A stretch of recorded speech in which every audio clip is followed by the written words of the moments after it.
Ça va faire 2 ans que je suis sortie des compulsions alimentaires, des troubles du comportement alimentaire. Ça va faire 2 ans que je me sens beaucoup plus libre avec la nourriture, que je me sens beaucoup plus libre avec moi-même, avec mes émotions, que je réapprends à me faire confiance, à appréhender mes émotions, à aller voir ce qu'elles me disent. Ça m'a changé absolument tout dans ma vie et quand je vous dis tout, c'est pas à l'extérieur, c'est vraiment tout à l'intérieur.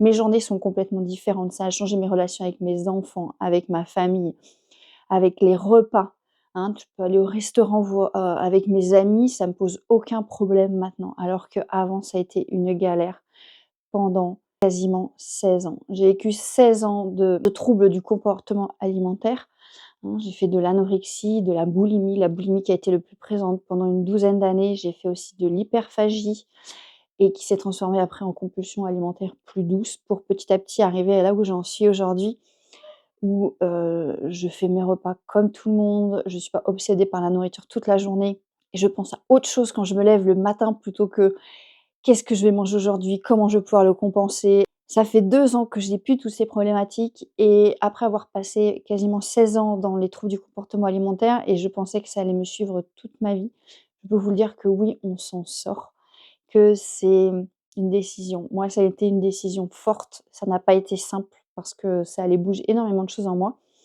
mais je l'ai prise un jour et j'ai décidé que j'allais m'en sortir à tout prix. Parce que quand je me suis regardée à l'âge de 90 ans, je ne voulais pas avoir passé ma vie obsédée par la nourriture et à ne penser qu'à ça quasiment H24. Donc si toi aussi aujourd'hui tu souffres de ce trouble du comportement alimentaire, sache que oui, c'est possible de s'en sortir.